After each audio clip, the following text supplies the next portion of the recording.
Hello student, तो आज हम लोग स्टार्ट करने वाले हैं क्लास 10th के चैप्टर फर्स्ट, जिसमें की है रियल नंबर्स यानी कि वास्तविक संख्याएं। तो इस चैप्टर की शुरुआत करने से पहले थोड़ा सा देखते हैं कि हमने क्लास 9th में क्या पढ़ा था।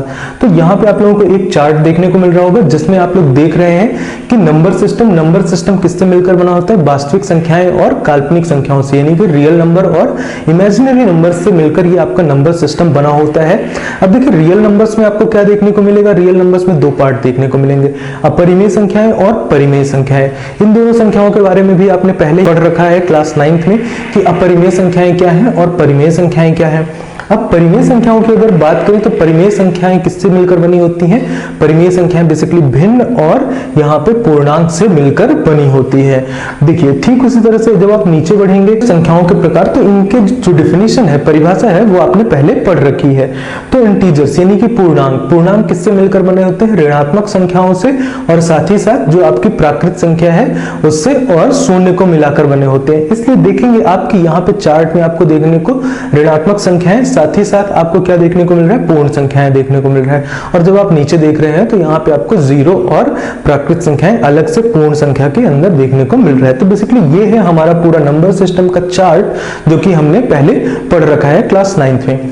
इस चैप्टर में हम लोगों को क्या पढ़ना है? इस चैप्टर में हम लोगों को बेसिकली दो ही चीजें पढ़नी है, जो कि है यूक्लिड विभाजन एल्गोरिथम पढ़ना है, और दूसरी चीज जो होने वाली है वो है अंकगणित की आधारभूत प्रमेय। तो अब हम लोग सीखने वाले हैं यूक्लिड विभाजन एल्गोरिथम। यहाँ पे आप लोगों को दो टर्म देखने को मिलेगा, एक प्रमेयिका और एल्गोरिथम। तो क्या होता है प्रमेयिका और क्या होता है एल्गोरिथम, आइए समझते हैं इसको।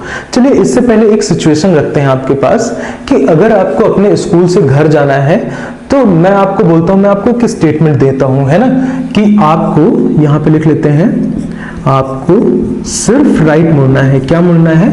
सिर्फ राइट हैंड पे, सिर्फ राइट हैंड पे मुड़ना है। ये मैंने एक स्टेटमेंट आपको बोला है कि सिर्फ राइट हैंड पे, यानी कि राइट टर्न लेना है। आप यहां से निकलेंगे स्कूल से और राइट हैंड पे आपको मुड़ना है।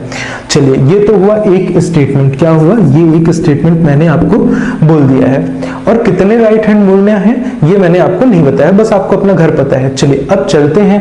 ये है हमारे स्कूल, और यहां से चलना चालू करते हैं। यहां से जब आप चलना चालू करेंगे तो 50 मीटर इधर आने के बाद आप क्या करते हैं? राइट टर्न लेते हैं, इधर मुड़ेंगे।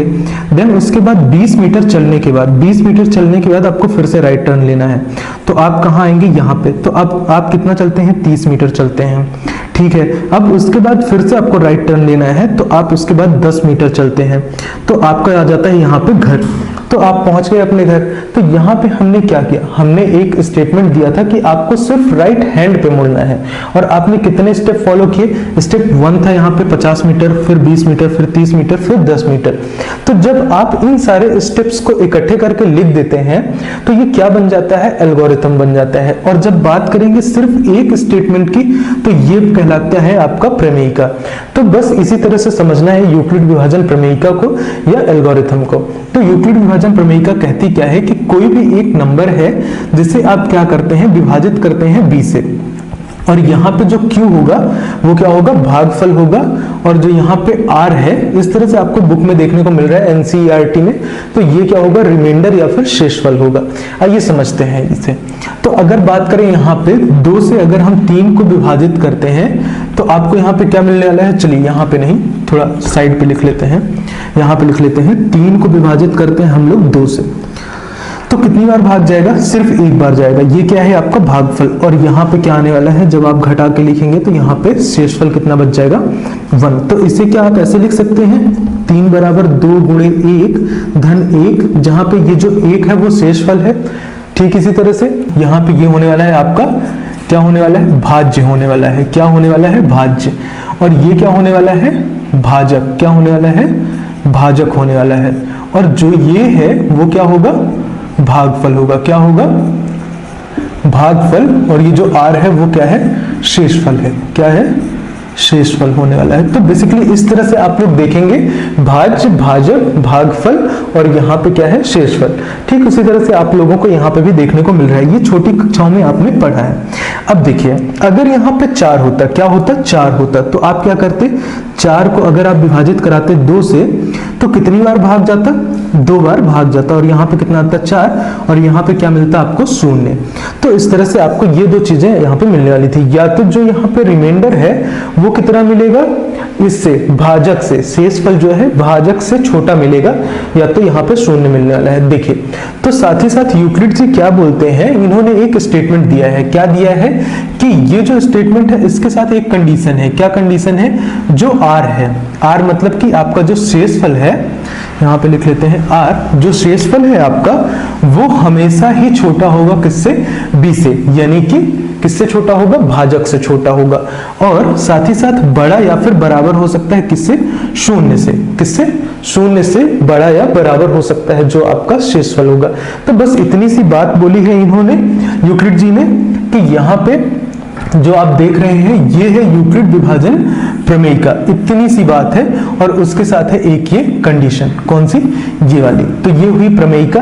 अब यही स्टेप आपको कितनी बार फॉलो करना पड़ता है, जैसे कि आप एग्जांपल पे देखेंगे, और अभी जब हम एक्सरसाइज में क्वेश्चंस को सॉल्व करेंगे तो वहां पे भी हम इस चीज को समझने वाले हैं। ये स्टेप हमें कितनी बार लेना पड़ रहा है उसे हम जब ऐसे लाइन वाइज लिख लेते हैं, जैसे यहाँ पे अगर हम लिखेंगे step 1, then step 2 and then step 3, तो ऐसे करके अगर स्टेप 3 में हमें आंसर मिलता है, बेसिकली एचसीएफ निकालने के लिए इस प्रमेय का या फिर एल्गोरिथम का इस्तेमाल किया जाता है। जब तीसरे स्टेप में मान लीजिए हमें क्या मिलता है, यहाँ पे हमारा आंसर या फिर एचसीएफ मिलता है ना, तो यहाँ पे इस स्टेप में हम रुक जाते हैं।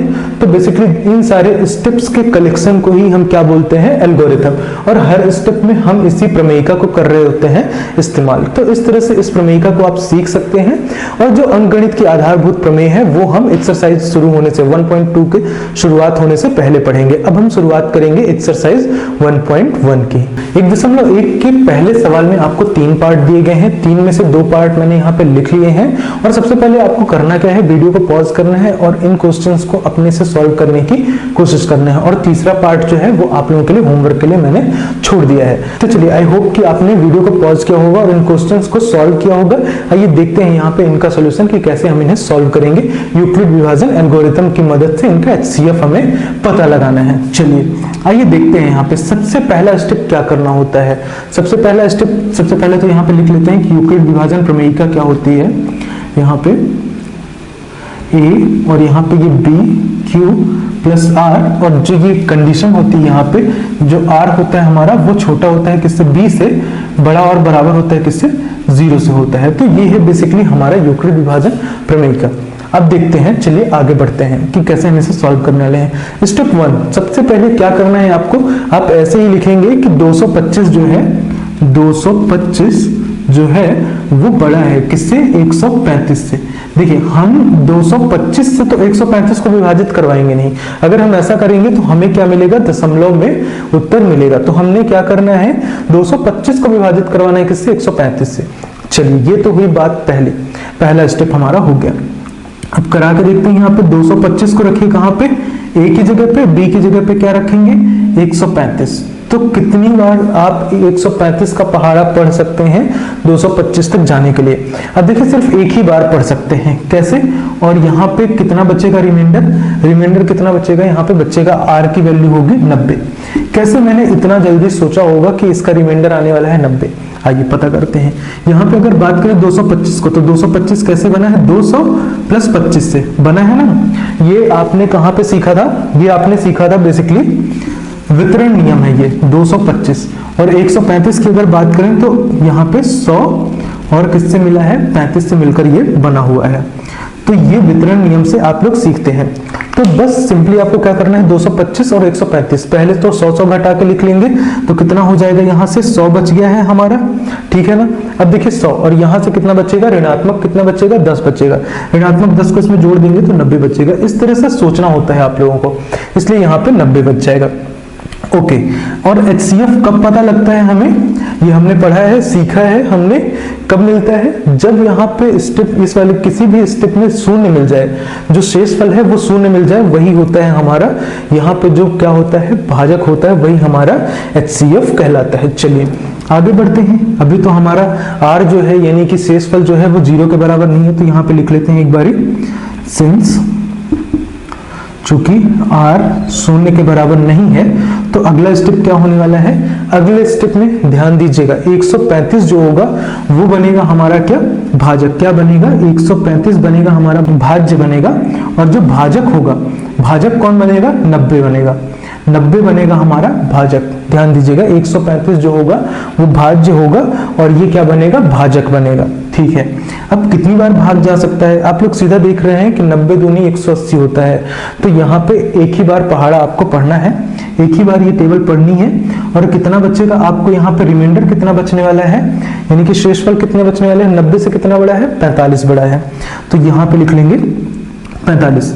फिर से आप लोग यहाँ पे लिखने वाले हैं since r doesn't equal to 0, चूंकि r शून्य के बराबर नहीं है तो यहाँ पे क्या होने वाला है, इसे आप क्या बनाएंगे, आप भाज्य बनाएंगे।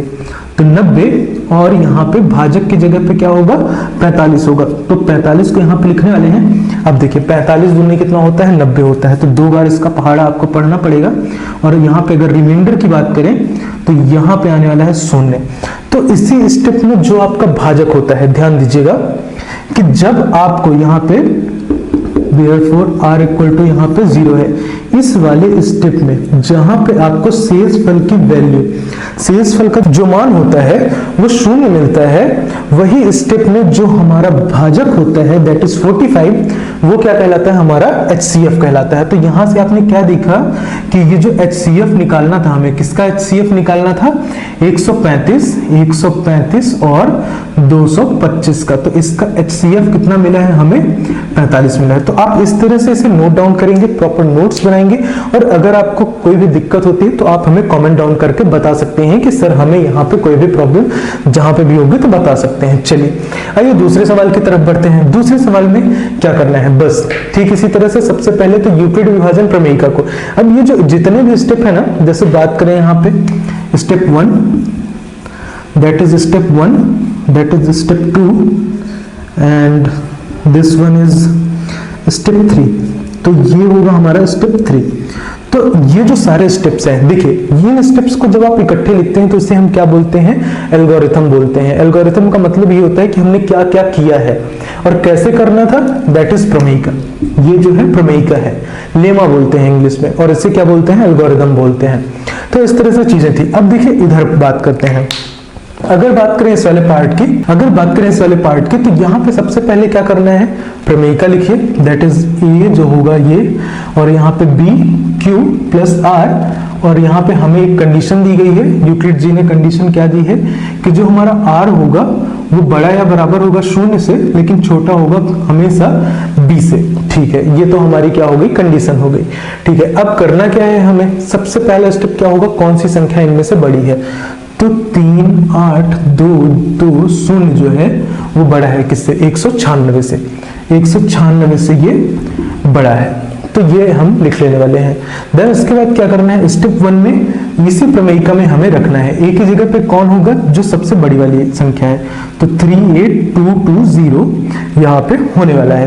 देन उसके बाद बी की जगह पे, भाजक की जगह पे क्या होगा, भाजक की जगह पे होगा 196, छोटी वाली संख्या। अब हमें ये देखना है कि हम कितनी बार इसका पहाड़ा पढ़ सकते हैं। तो चलिए अगर बात करें यहाँ 196 की, तो हमें क्या करना है, 196 से इसे विभाजित करना है। तो कितनी बार हम इसका पहाड़ा पढ़ सकते हैं, अगर बात करें यहाँ पे, तो सबसे पहले चलिए विभाजित करके ही देख लेते हैं, यहाँ पे कर लेते हैं विभाजित। इन स्टेप्स को अभी हम रब कर लेते हैं। आई होप कि आपने नोट डाउन कर लिया होगा, अगर नहीं किया है तो स्क्रीनशॉट ले सकते हैं। चलिए ब्लैक पेन से कर लेते हैं, थोड़ी सी आसानी होगी समझने में। 38220 डिवाइडेड बाई 196, 196 से विभाजित करना है। तो क्या इसका पहाड़ा हम 2 बार पढ़ सकते हैं, बिल्कुल पढ़ सकते हैं, 3 बार तो नहीं हो सकता, लेकिन 2 बार हम इसका पहाड़ा पढ़ सकते हैं। तो 2 बार पहाड़ा पढ़ने में कितना होगा, देखिए 200 ठीक है, और 96 यानी कि 9 दूनी 18, 180 ऐसे ही हो जाना है, तो 380 और 6 का 12 हो जाएगा, यानी कि क्रॉस कर जाएगा। तो ये चीजें धीरे धीरे जब आप कोशिश करेंगे ना, तो आपको ये सारी चीजें पता चल जाएंगी। तो इसलिए हम इसका पहाड़ा कितनी बार पढ़ सकते हैं, सिर्फ एक ही बार पढ़ सकते हैं। चलिए तो एक बार पहाड़ा पढ़ेंगे कितना होगा, 196 यहाँ पे आने वाला है। चलिए अब क्या करना है, घटा के देखना है। घटा के देखेंगे कितना मिलेगा, यहाँ से 12 में से 6 जाएंगे, कितना बचेगा, 6 बचेगा। देन अब ये क्या बच चुका है, 7, और एक यहाँ से उधार लेगा यहाँ पे, तो कितना मिलेगा, 17। 17 में जब आप 9 को घटाएंगे तो 9 और इधर से 8, तो यहाँ पे कितना होने वाला है, 8 बचेगा। अब ये क्या था, 2 था, 2 में से 1, तो यहाँ पे 1 आ जाएगा। देन उसके बाद यहाँ पे क्या होने वाला है, 2 होने वाला है। अब देखिए कितनी बार आप पहाड़ा पढ़ सकते हैं इसका, तो होपफुली कि 8 टाइम्स अगर बात करें तो कितना होगा, 196 गुणे 8 की अगर बात करें तो 8 छंग 48, 8 आएगा यहाँ पे, फिर 8 9 72, 72 4 कितना हो जाएगा, 76, 6 हाथ आएगा हासिल, और 8 और 7 कितना हो जाएगा, जल्दी बताइए, 8 और 7 15 हो जाएगा। तो अभी भी एक बार जा सकता है। तो यहाँ पे 9 बार इसका पहाड़ा आप पढ़ सकते हैं। तो 9 का अगर गुणा करें 196 में, 196 में 9 का गुणा करेंगे तो कितना मिलने वाला है, 9 छक्का 54, यहाँ पे 4 हासिल आएगा 5, 9 नहीं है 81, 5 कितना हो जाएगा, 86, 8 बचेगा यहाँ पे, 9 कम 9 और 8 कितना हो जाएगा, जल्दी बताइए, 17, 1764 यहाँ पे आपको मिलने वाला है। ठीक है, 1764। अब उसके बाद क्या करेंगे, यहाँ पे घटा के देखेंगे कितना मिलेगा। घटाने पे यहाँ पे मिलेगा, 12 में 4 जाएंगे तो कितना बचेगा, 8 बचेगा। यहाँ पे बन चुका है 15 होगा। 15 में से जब आप इसको घटाएंगे तो कितना मिलने वाला है आपको, 15 में से 6 घटाने पे कितना मिलेगा, जल्दी बताइए, यहाँ पे मिलेगा आपको 9, यहाँ पे मिल गया आपको 9। देन उसके बाद क्या करना है, ये बन जाएगा 7, तो यहाँ पे 0, यहाँ पे 0 आपको मिलने वाला है। ठीक है, अब ये 2 0 हो गए और ये वाला 0 यहाँ पे नीचे आने वाला है। ठीक है, अब देखिए यहाँ पे क्या है, 0 है। तो सोचने वाली बात ये होगी कि हम ट्राई करेंगे कि अगर हम इसका पहाड़ा जो है 5 बार पढ़ें, 196 का पहाड़ा अगर हम 5 बार पढ़ते हैं तो 6 पंचे 30 होता है, तो हमें 0 जो है इकाई के स्थान पर यानी कि यूनिट डिजिट पर मिल जाएगा। तो अगर 5 बार पढ़ें तो कितना होगा, 6 पंचे 5 6 30 शून्य, और यहाँ पे 3 आएगा हासिल। देन उसके बाद 5 9 45 और 3 48, 8 आएगा, 5 1 5 4 9, तो हमें क्या मिल गया, 195, और यहाँ पे 980, तो यहाँ पे रिमाइंडर क्या आ जाता है, 0। तो जब आप 196 का जो पहाड़ा है वो कितनी बार पढ़ें, 196 का पहाड़ा अगर आप 195 बार पढ़ेंगे तो आपको क्या मिलता है, यहाँ से 0 मिलता है रिमाइंडर, यानी कि शेषफल। तो आप देख रहे हैं कि स्टेप 1 में ही आपको क्या मिल गया है, आपका आंसर मिल गया है। दैट इज कि ये वाली जो नंबर है 196, यही होगा इनका HCF किसका, 38220,196 का जो HCF होगा वो क्या होगा, वो होगा आपका यहाँ पे 196 ही होने वाला है। और क्यों होगा, क्योंकि यहाँ पे B की जगह पे क्या है, 196, भाजक कौन सा है, 196। यहाँ पे भी देखा जब हमें 0 मिला था तो कौन था भाजक, 45 था, इसलिए इनका HCF जो था वो क्या था, 45 था। तो बेसिकली इस तरह से हम यूक्लिड विभाजन प्रमेयिका का करते हैं इस्तेमाल, और बाकी के जो बचे हुए क्वेश्चंस हैं उन्हें हम सॉल्व करेंगे अगले वीडियो में।